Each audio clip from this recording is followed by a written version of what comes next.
The COVID-19 pandemic has been a relentless battle. Just when we think it's waning, a new variant emerges. 2024 is no different. This year, two new players have entered the scene, Flirt and LB. These variants are sublineages of Omicron, the dominant strain we've been battling for a while now. Flirt variants, particularly KP.3, KP.2, and KP.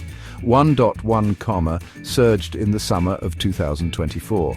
They quickly became the dominant strains in the US and spread to other parts of the world. LB.1 followed a similar trajectory, appearing slightly later but spreading rapidly. These new variants are a stark reminder that the virus is constantly evolving. It's a race against time to understand these new foes and adapt our strategies to combat them. The good news is we are getting better at this. Scientists are constantly monitoring these variants, tracking their spread and studying their characteristics. This knowledge is crucial for developing effective vaccines, treatments, and public health measures. We are not starting from scratch, and that's a huge advantage. So, what makes these new variants different? The answer lies in their genes, Flirt and LB. One have unique mutations that set them apart from their predecessors.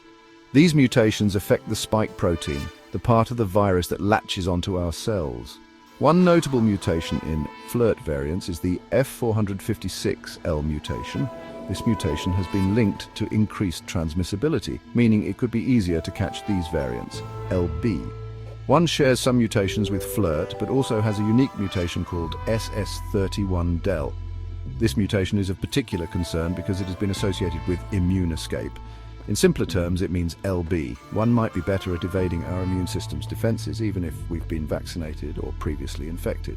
These mutations have real-world consequences. They are making the virus more contagious and better at dodging our immune system. This means we could see more breakthrough infections, even in those who are vaccinated. It also raises concerns about the effectiveness of current treatments like monoclonal antibodies, which target specific parts of the virus. The emergence of these mutations highlights the need for constant vigilance and adaptation.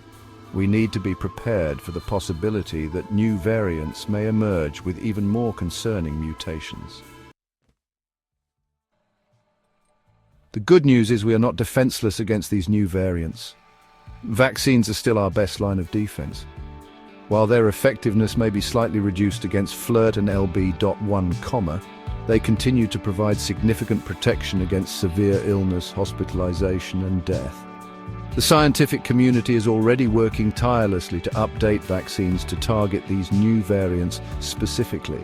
These updated vaccines are expected to be available soon and will likely provide even stronger protection against infection and transmission. In addition to vaccination, other measures remain crucial in this new phase of the pandemic. Testing continues to be essential for tracking the spread of the virus and identifying new variants. Early detection through testing allows for timely isolation and treatment, breaking the chain of transmission. Treatments like Paxlovid continue to be effective against these new variants. Paxlovid works by inhibiting viral replication, and its mechanism of action makes it less susceptible to the effects of viral mutations. This makes it a valuable tool in our arsenal against severe COVID-19.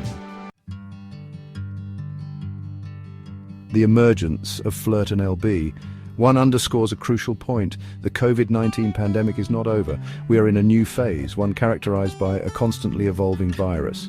But we are also better equipped than ever before. We have vaccines, treatments, and a growing understanding of the virus. The key now is to stay ahead of the curve.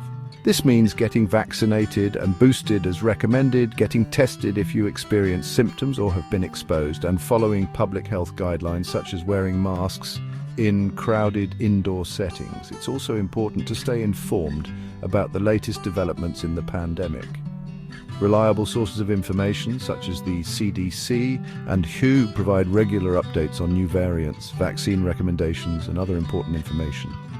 While the fight against COVID-19 continues, we are armed with knowledge and tools that give us a fighting chance. By remaining vigilant, adaptable, and informed, we can navigate this new phase of the pandemic and ultimately emerge stronger on the other side.